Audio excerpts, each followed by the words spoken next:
Good morning, or good evening, I guess.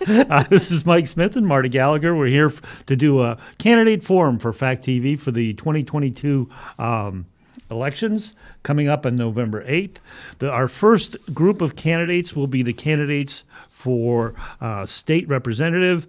We have Tyler Austin, Michelle Boss-Lund, Bonnie DePino, and Leslie Goldman with us, and we're going to ask them a series of questions, and they're going to answer. This is done by Zoom, so it's not actually a debate. It's more of a series of questions and statements. Each person will have 3 minutes to respond to the questions. They've seen the questions in advance, and at the end of the round of 3 questions, we'll have remarks by each of the candidates, and we'll go around again. So today we're going to go in order of Bonnie DePino, Michelle Boss-Lund, Tyler Austin, and Leslie Goldman. So, Marty, you want to go with the first question? So, Bonnie, the first question: if elected, what would be your top 3 priorities?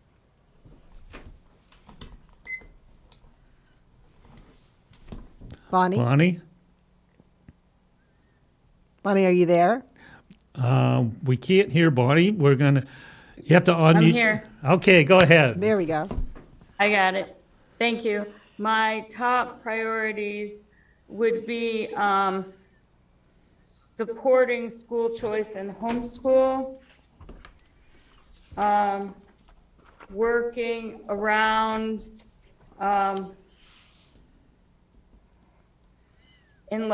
election integrity, and talking about the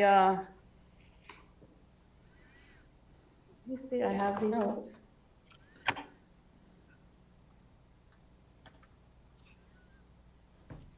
I'm talking about the current articles that are up for ratification on this election cycle. Okay. Would you like to elaborate? Yeah, on you have that? about a minute and a half, Bonnie. Would you like to elaborate on any one of those? I think I could talk for a long time on Article 2 and Article 22. What people don't realize is Article 2 already bans slavery in Vermont. So we don't need to remove the word slavery. If we do, it reduces the impact of the current article. Okay. You still have about a minute if you have, something else you want to pretty much. emphasize. No, they can go ahead. Okay. So moving on to Michelle. If elected, what would be your top 3 priorities? Okay. Michelle, do you want to unmute? Sorry. The top 3 priorities for me would be what I believe need to be the top priorities for the state of Vermont, which include working on our housing, working on our workforce issues, and addressing climate issues. If you look at each of those 3 areas, they have a substantial impact on our communities, on our homes, on our families, and they're going to make a difference. If we can't address those issues, they could dramatically impact our ability to continue life as we know it here in Vermont. Within those 3 categories, a subcategory that it's a passion for me is working on issues that impact youth and families. And if you look at work within the workforce, if you look at policy issues related to housing, those are both very integrally tied to work that is going to impact children and families. So I've heard from many, many residents in the 3 towns of Brookline and Rockingham and Westminster how difficult they're having challenges in terms of finding affordable housing.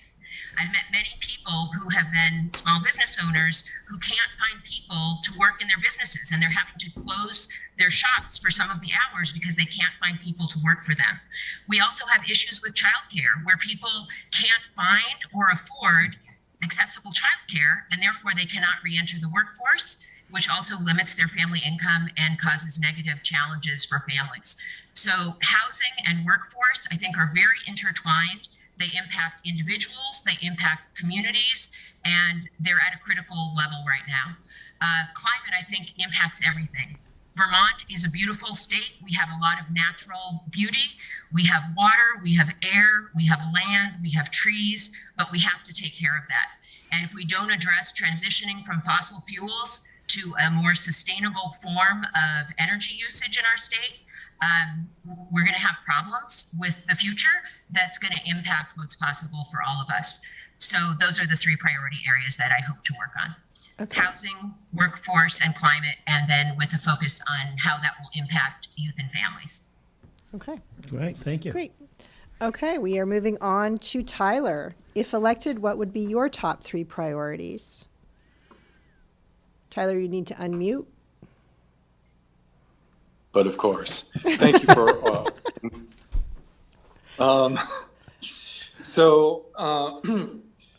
Vermont's students have borne the brunt of the consequences of our current top-down, lockstep uniparty government.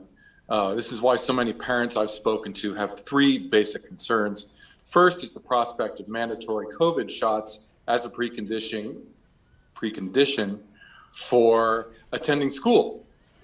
This is despite the benefits of these shots being not documented and greatly outweighed by its documented serious risks. So vaccine mandates coming your way.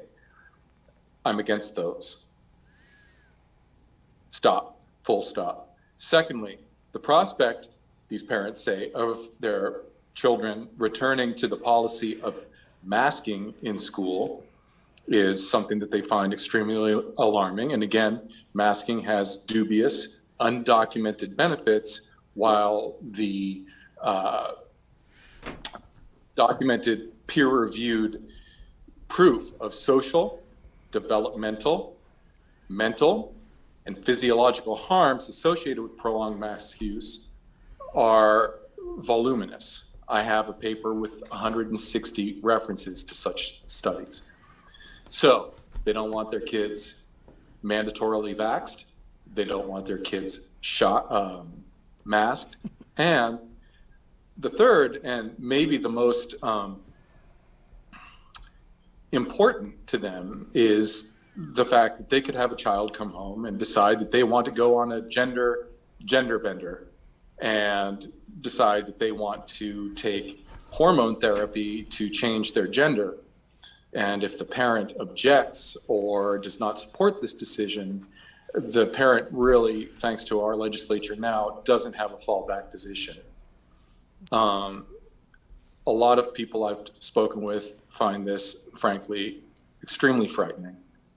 And as a representative, I am committed to making sure that minors are not enticed or into or able to chemically castrate themselves with school support. You have about 30 seconds, Tyler. So, no masks, no mandatory shots for COVID, and I'm going to work to reverse this policy of chemical castration of minors. Perfect. Okay, thank you. You're up. Oh, no, don't we have one more? Oh, we have Leslie. Sorry. Got a little confused. Leslie, if elected, what would be your top 3 priorities? Thank you. Before I start, I just want to thank Fact TV. I want to thank you, Marty and Mike and Alex, and the rest of your staff for hosting this forum. Really appreciate the opportunity for this conversation. So my top 3 priorities are healthcare, our rural economy, and climate change. I'm going to start with healthcare. I am a retired family nurse practitioner. I spent the last 2 years serving on the House Health Care Committee. As a committee member and talking with constituents, I've heard firsthand about the difficulty of accessing, and paying for healthcare. We accomplished several things in the last session to start to address these problems, but there's more work to be done. I'll talk about 3. First, Vermont has a nursing workforce shortage, in part due to COVID, but there are other reasons as well. There is insufficient faculty to educate new nurses and fewer students pursuing a nursing career. We passed a budget that includes solutions to this problem. Second, access to mental health services has been challenging during the pandemic for adults and children. We expanded access by creating licensing process for telemedicine, which makes it easier for out-of-state providers to offer care to Vermonters while protecting Vermonters from incompetent or unethical practitioners. And third, our hospitals are fragile. Remember Springfield Hospital's bankruptcy. Next session, we will focus on hospital sustainability as well as increasing access, improving quality, and reducing costs for Vermonters. My second priority is building our local economy. We need to build our workforce, and in order to do that, we need housing and childcare. I supported the Workforce and Economic Development Bill that was passed in the last session. It includes support for expanding the healthcare workforce, scholarships for trades, and for forgivable loans for business, support for the creative economy, among other things. But critical to building that workforce, we need infrastructure to support workers and their families to stay in and move to our area. This includes housing and childcare. As for housing, our corner of Vermont has very low rental vacancy rates. We need more housing for low and middle income workers. The legislature has addressed this with a number of incentives. The Windham Windsor Housing Trust project at the old garage in Bellows Falls is a great example. Now for childcare. In order to support working families, 30 safe and seconds, reliable Leslie. childcare must be accessible. In 2022, we passed the Child Care Assistant Program, which will help more families in Windham 3 afford childcare. In summary, the expansion of housing and childcare availability will lead to attracting workforce to our area. Expanding workforce training and opportunity will improve the business environment in our region and support our tax base. My third priority is climate change. Yeah, and In you're out of Vermont- time. I'm out of time. Okay. Yeah. Maybe I'll get to my climate thing at the end. Okay. Okay, thanks, Leslie. We're going to go back to Bonnie. We're going to do a second round, of a second question.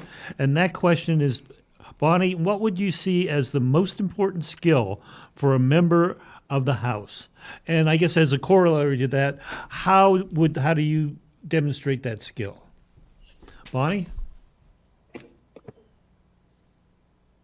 You have to unmute. So I think the most important skills would be the ability to listen and the ability to do and absorb research. Because you can't just claim something will happen if you take a certain action if you don't know that. Then you have to be able to listen to your opposition to come to some sort of agreement. Okay, thank you. Welcome.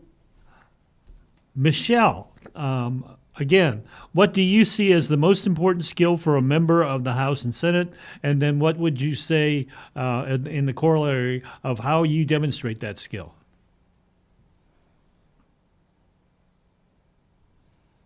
Okay. You have to unmute. Sorry, muting and unmuting, not good at that. Try again. Actually agree with Bonnie that listening is one of the most important skills that a legislator can have, and learning from others is one of the most important skills a legislator can have. But then you need to take time, once you listen and once you learn, you need to be able to cooperate, collaborate, and compromise. So that isn't only one answer, it's multiple answers. But in terms of the second part of your question, Mike, I would say that one of the things that I've had a lot of experience doing in my life is exactly that. I'm a teacher, I'm an educator, and I've worked in restorative justice. So one of the things I've done for a living is worked with people as they learn and process information and try to come to new realizations. So one of my last jobs I had before I started working as a legislator was working for the Community Justice Center. And I worked with individuals who had recently been released from prison who were facing a lot of challenges in the community. And we would listen and we would learn with other volunteers about what these individuals' lives were like, what their challenges were like, and we would help them come up with some next steps that would help them reintegrate into the community.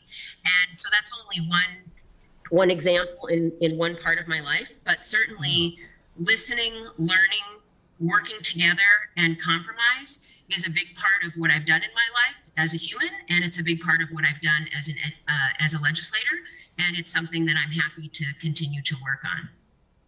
Great, thank you. I don't know what you did to your sound, but it just improved exponentially. You did a nice, it really got better. So that was good. Okay, I'm glad to hear that. I don't know either. All I did was push the mute button. All right, thank you.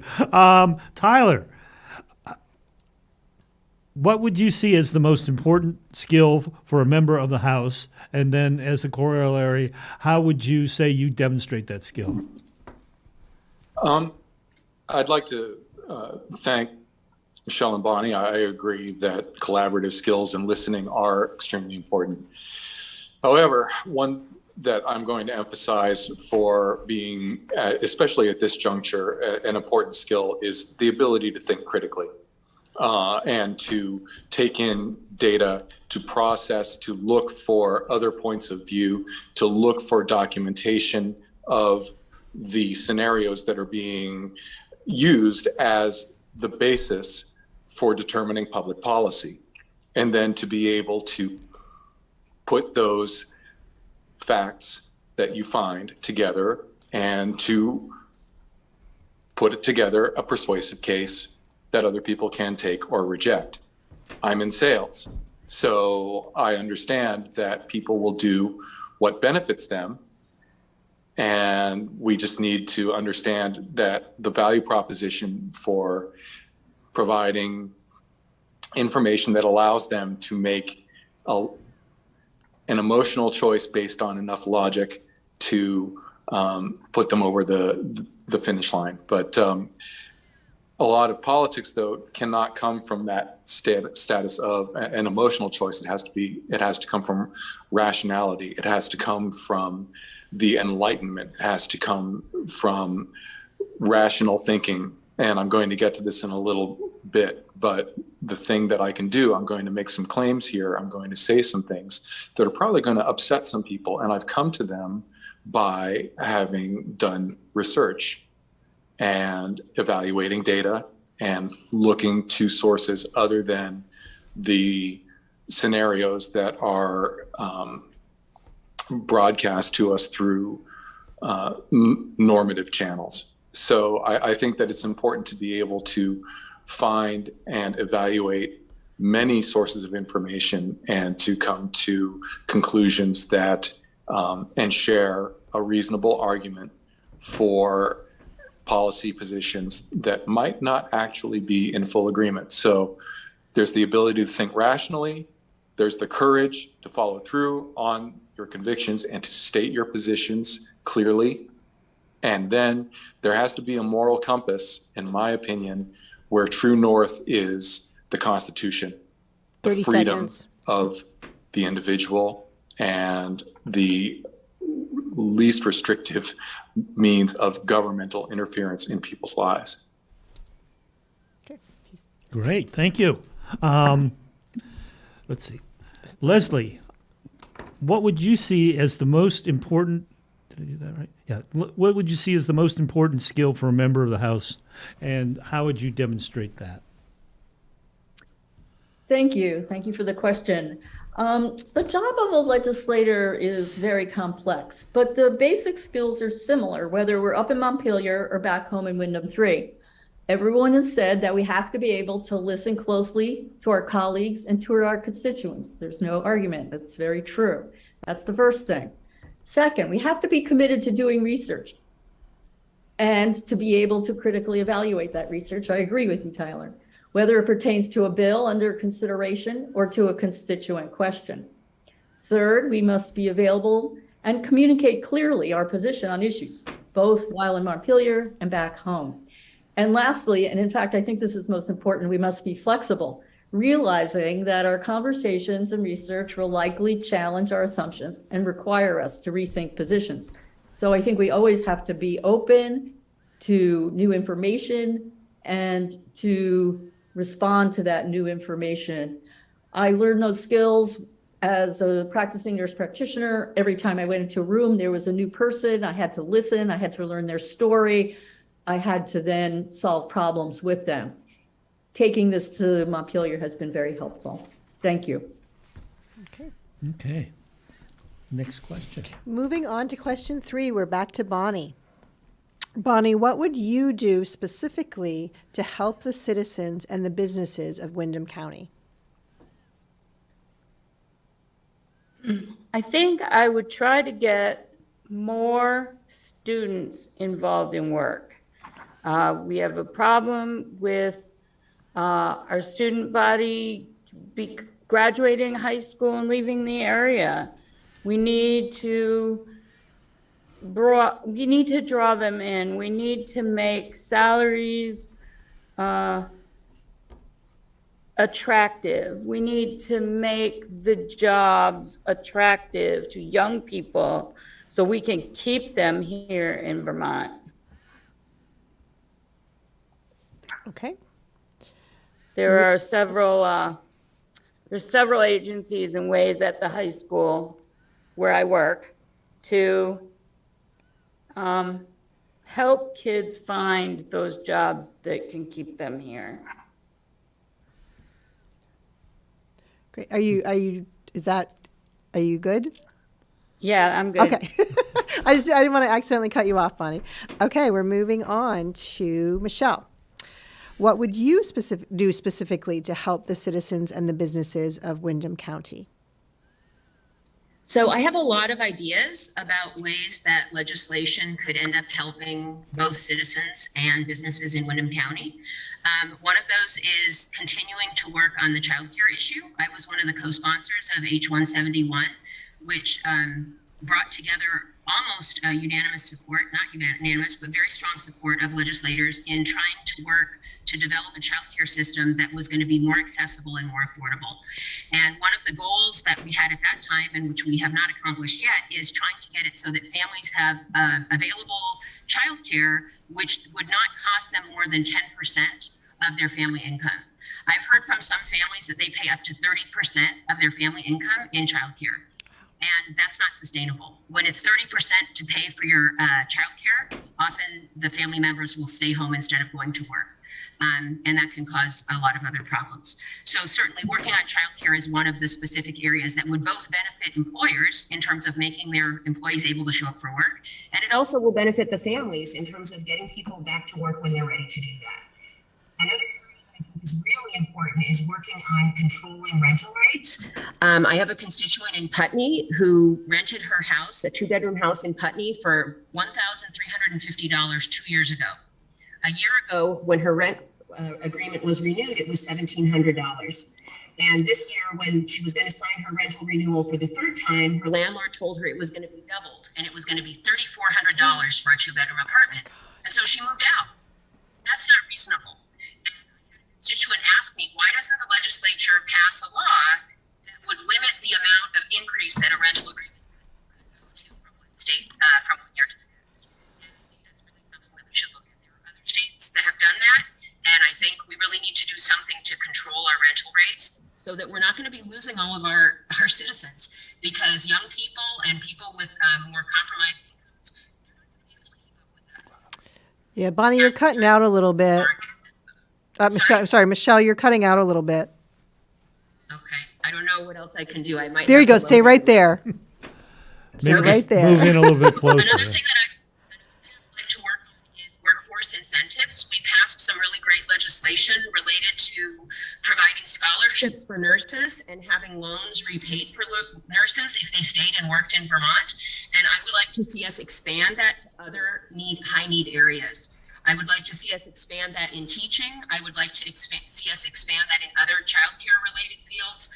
And I would like to see us expand that into emergency services. There are a lot of areas where we are not able to find enough workers to do the jobs that are critical to our state, critical to our children, and critical to our people.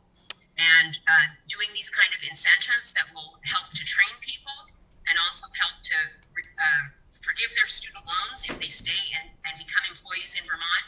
That's going to really work to serve our interest. Perfect. And whoops, you're out Another of thing that I time. would like to work on in terms of education is connecting our vocational centers with local businesses that are needing. Michelle, you're out of time. Oh, sorry. Sorry. That's okay. That's okay. It was a little convoluted, cutting in and out. So we gave you a few extra seconds on that. Okay, sorry about that. No worries. Tyler, what would you do specifically to help the citizens and businesses of Windham County? Well, the factors that are coming into play, we have a housing crisis and we have an opioid crisis. But one thing I haven't heard spoken about is the fact that we had a recent study from UVM and the University of Maine that indicated that 40% of Vermont citizens, residents, are food insecure. We also have the program of sorry, here comes the dog. We also have a program for school and meal help. And my idea is to means test the school assistants. Students who qualify with a low enough family income would have their families qualify for apprenticeships, job opportunities that we could match with employers who are missing people.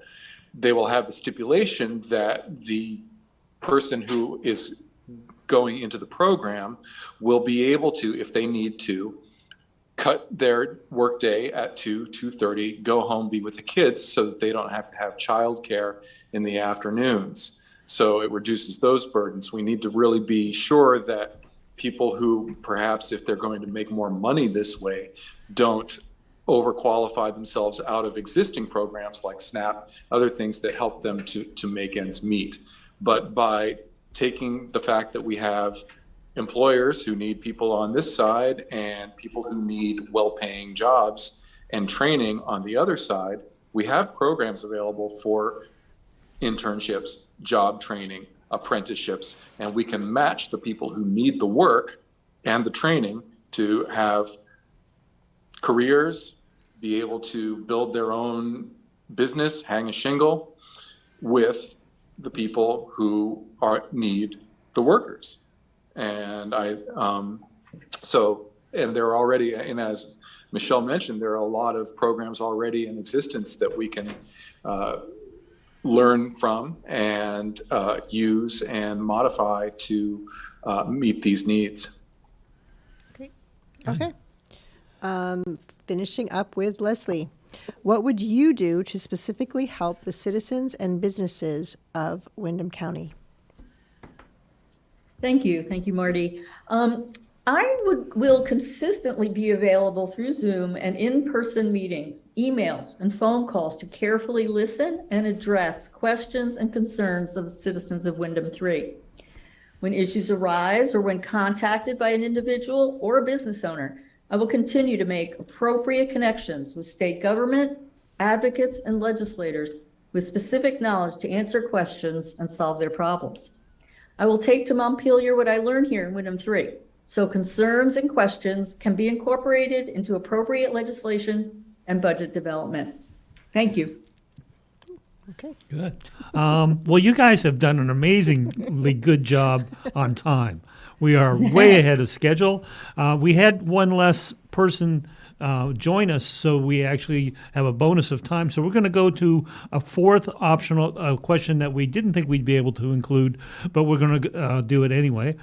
So, Bonnie, if you could change one thing about Vermont government, what would it be, and why would you want to change it?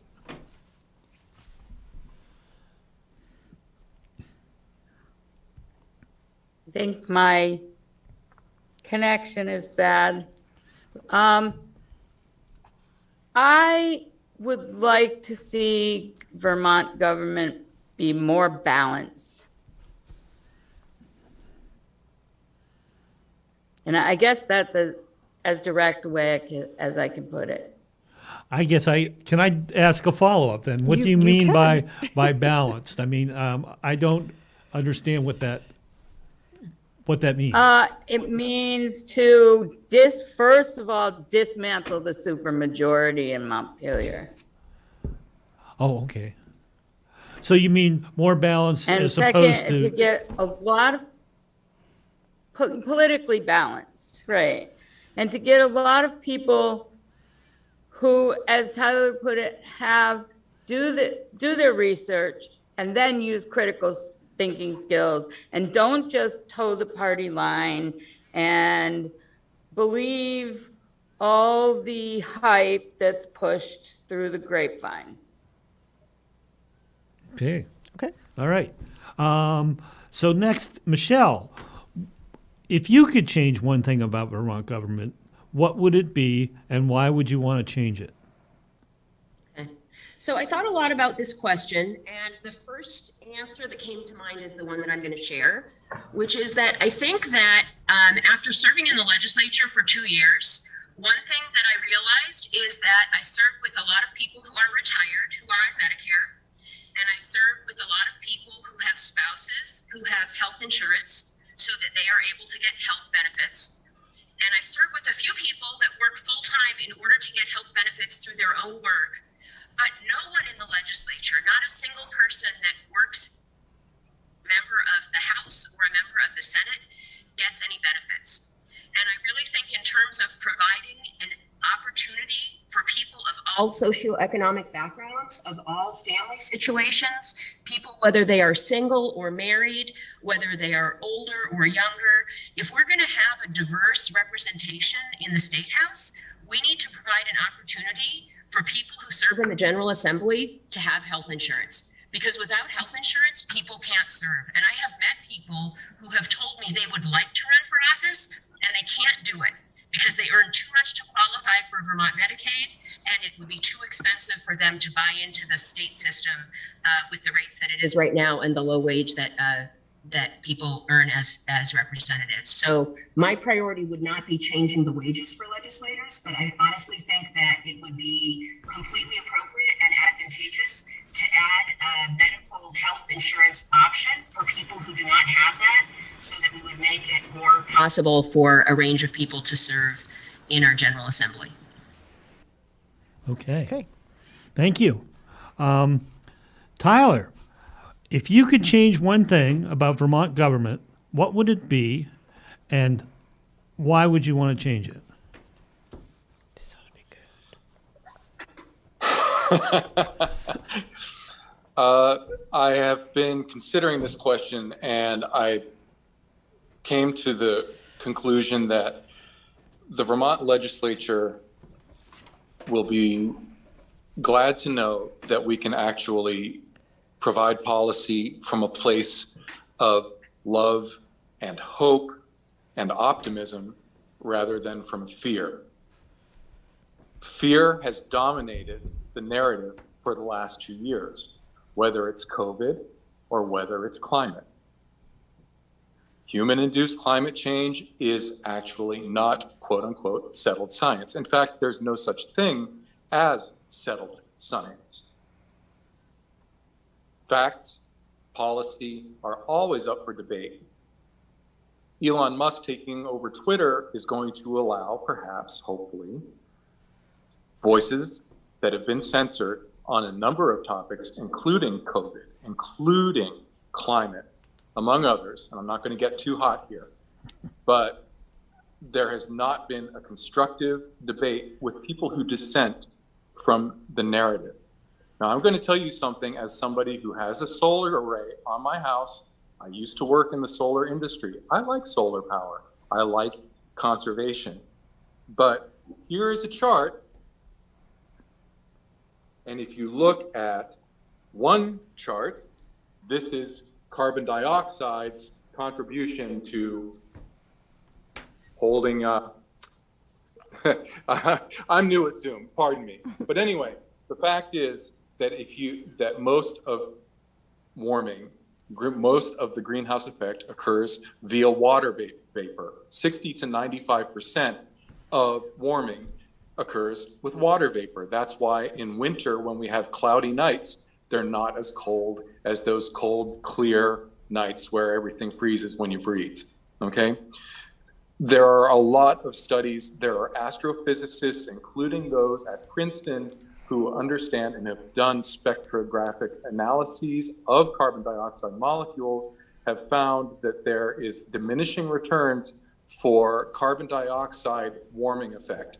It starts up high and then it goes logarithmically lower. We're at 400. We've had 16 times that amount of concentration of carbon dioxide on this planet at 6,400 parts per million, and life flourished. Carbon dioxide is also known as plant food. Now, if you want to, 30 seconds, Tyler. 30 seconds? 30 seconds, yeah. Okay, thank you. You're welcome. There are a lot of orthodoxies that are being taken for granted, and the Foundation for Public Policy, especially in Vermont, that I believe need to be methodically and thoroughly and rationally questioned, and I will do that. Thank you. Great. All right. Great. Okay. And then Leslie. Leslie. I don't know why I keep thinking we're over, but Leslie, what if you could change one thing about Vermont government, what would it be and why? Leslie. So I observed many of the things that Michelle observed and talked about. I'd like to have an in-depth and honest conversation about the structure of our legislature going beyond healthcare, although I think healthcare would be a really great start. Members of the legislature only get paid when in session from January to May, but the work is year-round with required constituent services and research regarding committee topics. Many members must maintain their jobs even when we're in session, which is hugely stressful. The current design favors those who are retired or those who have financial support from family. It's difficult for those with children to serve. So because of this structure, our legislature, as Michelle said, is seriously lacking in diversity. And I believe an in-depth evaluation should be taken of our structure. Thank you. Thank you. Right now, we're set to go to closing remarks. We're looking at our time. We have more time than we had originally anticipated. We had talked about 3-minute closing remarks. I'd like to open that up so that each person could have 5 minutes for their closing remarks, and that would relax things a little bit and give you a little more time to state anything you hadn't had a chance to state, and talk about who you are and why we should vote for you. So let's start closing remarks with Bonnie. Oh, and before we start, though, I want to just say I want to thank you guys for coming on. And I realize Zoom is a sort of a really clunky way of doing this. It is. But you have really soldiered through, and I'm very pleased. And Tyler, I think you're doing a great job with Zoom. I don't know that I can master it either. So closing remarks, let's start with Bonnie. So I'd first like to thank all of my running mates. And I heard a lot of good ideas here. I heard some clarification of some of my ideas. And I just want to say that we all have more ideas than we could possibly have time to state in this forum. And I will do my very best to represent my constituents, to use our Constitution as my guidepost, and I will always do what is fair and legal for Vermont citizens. Again, I can talk about many, many ideas that have been opened up tonight and even more. I'd like to wish everybody good luck. And I think that's all I have to say. Okay, thank you. So let's move on to Michelle, if you want to make closing remarks. Okay, thank you very much. So yeah, first of all, thanks so much to Fact TV for offering a neutral space where we could share our ideas. I appreciate the format, and I appreciate you being willing to facilitate. And I appreciate everybody showing up and being respectful, and actually finding that we have some things in common is good, because sometimes you don't know until you share ideas, and that's what we're doing here. I'd like to take some of my closing time to give a little bit of background about myself. I think one of the things that makes me a really strong legislator is that I have a lot of experience and a lot of variety of work life experiences that are relevant to being in the legislature. So I'm 55 years old. I've lived in Vermont for 20 years. I've worked as a teacher for almost 20 years. I've worked as a youth program director, both as a case manager for youth who were housing insecure, and also as a program director in a program that worked at 3 different high schools in Windham County, which did career development for youth who had disabilities and workforce challenges in terms of entering the workforce. I also have worked in restorative justice with people who were released from prison. I've been a classroom teacher for many, many years. I've developed youth leadership programs and taught those in the Governor's Institute in the summer. So I've worked in a lot of different areas that give me a slice of experience in challenges people are facing. I've experienced working closely with people who are homeless. I've experienced working closely with people who had substance use disorders and mental health challenges, and then we're trying to get into recovery without adequate services. I've also served on boards as a way of serving my community prior to being elected. So I was a member of the board of HCRS, working on supporting mental health resources for a couple of years before I was elected. I served on the board of NAMI Vermont, which is another one related to mental health resources in Vermont. And I recently actually have joined the board of Greater Falls Connection, again, working on substance use prevention, and also working on policies and opportunities for youth that can help to do prevention services, as well as help people who have had challenges. So all of those different life experiences have given me an ability to have an understanding about some challenges in terms of our community, and also some examples of some things that are working. I've seen the HCRS mental health liaison come into the police barracks in Westminster and work miracles with people who are in crisis, preventing an escalation of crisis, which has happened in other parts of the state, and helping people to really be able to be matched with the services they need in a really effective way. I've seen a lot of different things that have helped me to understand what's working, what isn't working, what do we need more of, what do we need less of. I've served on the Corrections and Institutions Committee in the State House. It's my hope in the next legislative cycle that I'll be working in human services. I have a really wide background working with youth and families and individuals, and I would really like to take this diverse background, and I would like to apply that to 2 more years, another biennium of working on making policy with people from all around our state. It's a great honor to serve our community as a representative. It's an enormous amount of work, but it's a great honor. And I look forward to serving the people of Westminster and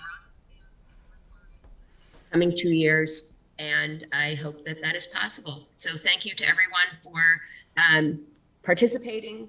Thanks to Fact TV for hosting us, and I look forward to serving the community for a couple more years in this role. Good. Thanks, Michelle. Tyler, are you ready to do your closing remarks? You have 5 minutes. Yowza, I did not have 5 minutes worth of closing remarks prepared. So forgive me while I wing it. But as I reflect on the journey that has brought us all here together, thank you all for putting this together. I'm getting a little emotional here, by surprise. My family goes back in this state. And again, this is not to play that card as therefore you are, but I have deep, deep family roots here in this state. And back into the early 1800s, when one of my forebears was kicked by a horse, killed while he was culling livestock. His wife took over the farm and wanted to keep it, but eventually had to sell it after local political figures were harassing her livestock and eventually pinned down her best gander with a stake. They wanted to take that 100 acres, and she eventually had to leave it. And she blamed the local political class for those actions. Vermont has always been, and my recollection of my family and the way that they work is that we're a taciturn people. We value self-reliance. We value our ability to negotiate winter, mud season. We like our neighbors. We like them at arm's length. We know that someday they could be pulling us out of that ditch, just like we're going to pull them out of it this time. There is a history and a strong sense of freedom and unity right from the flag, okay? And as I have observed more and more, I did not want to get involved in this. I did not want to get into a political race. But to the questions of salary and benefits and healthcare, this is service. And even my minimal campaign, because I have a job and I have other components of my life, I've run, I will admit, a half-assed campaign. I have not knocked on enough doors. I have not done enough outreach because I can't, okay? This is not something I asked for, but it's something that I felt obligated to do, especially in 2020 after as I had that experience of voting and not having anybody to vote against the policies that I found, frankly, abhorrent around COVID-19 here. The economy has been wrecked. I work with small businesses. They have been wrecked. We have a community watering hole, restaurant, nice space. He can't put together staff and have consistent rules and regulations so that he can actually operate that place and make enough money to stay open. Now we want those people who have destroyed the economy for the last 2 years to come up with fixes for the economy and for our quality of life? I don't think so. And another thing that is coming up, and it comes to what we would tell our people in Montpelier, is that I consider the Vermont economy a fish tank economy. We are in the tank and we wait for the Fed to print money, sprinkle it to us, and then to spread that largesse through our community groups and our funding mechanisms throughout the economy. I have bad news for you. That trickle, that fish food is going to stop, because with inflation, there's no longer free money from the Fed. 30 seconds, Tyler. Okay? We're going to pay a lot of money nationally just to service the interest on the debt, which means we're going to get a lot less federal money in Vermont, which means a lot of these programs that we love and we want to distribute the money from are not going to be here. We have to be adults. We're going to have to make cuts, and we're going to have to restructure our economy in a way that actually produces and allows us to stand on our own 2 feet again. Thank you, Tyler. You did come up with 5 minutes. It was good. Leslie, you have 5 minutes for closing remarks. Thank you. I'm just going to start with the comments on climate change, which I didn't get to make. In Vermont, 40% of our carbon emissions come from the transportation sector and 34% come from the heating sector. I would like to focus on 3 things in the next session. First, we need to stay committed to the climate action plan with dates. It's too important to let up. Second, I would like the clean heat standard to be reintroduced with focus on weatherization, which reduces fuel needs and costs for homeowners and reduces carbon emissions. And third, we need to continue to work on transportation emissions with electrification of vehicles and a reliable build out of the required infrastructure. Even though climate change is a global problem and Vermont's contribution feels minuscule, I believe we need to do our part. My 1-year-old granddaughter is always in my thoughts when I see extraordinary examples of global warming with destructive hurricanes, flooding, and drought. We are not immune to these things here in Vermont. I would like to thank again, as everyone did, Marty, Mike, Alex, and the people at Fact TV for hosting this forum. Should I be reelected in my second term, I'll continue to work to improve healthcare quality and access while reducing costs, and work with my colleagues to pass policies on education, climate change, jobs, social justice, and reproductive liberty, among many other things. I have made constituent communication a priority and will continue to do so. I was honored to be elected to serve the constituents of Old Windham 3 in 2020, and I'm running again to use the knowledge I've gained in the last 2 years to serve the constituents of New Windham 3. I will continue to focus on democratic values, equity, prosperity for all, healthcare for all, justice and community safety, education from pre-K through 16, and protecting our democracy. Thank you all for voting. If you already have returned your ballot, polls will be open in our towns on election day if you haven't voted yet. If you've not made up your mind about whom to vote for in the Windham 3 House race, I hope this forum has given you some more information. Please contact me with your questions through my website, lesliegoldmanvt.com. Thank you. Thank you. And that is that concludes the input from our candidates this evening. Mm-hmm. I'd just like to throw in a little, pitch for Fact TV. Fact TV is a local access TV station. We hear all these great ideas around election time, but we're here all the other time too. And if any of the candidates or anyone else would like to come on and express their opinions and educate the voters as to what their thoughts are about these things, you can do that on Fact TV, and it's an easy thing to do.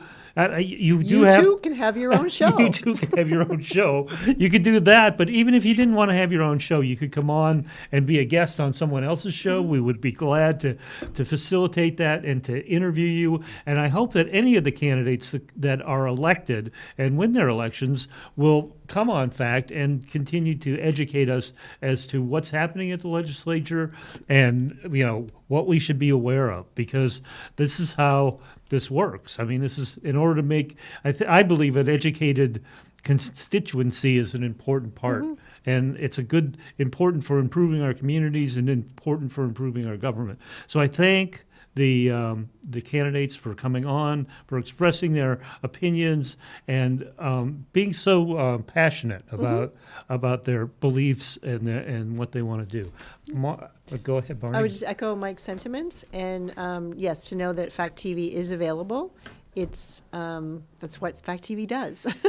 It gives the voice to the public. So thank you all for coming on tonight, and and just being a very congenial, is that the right word? Congenial.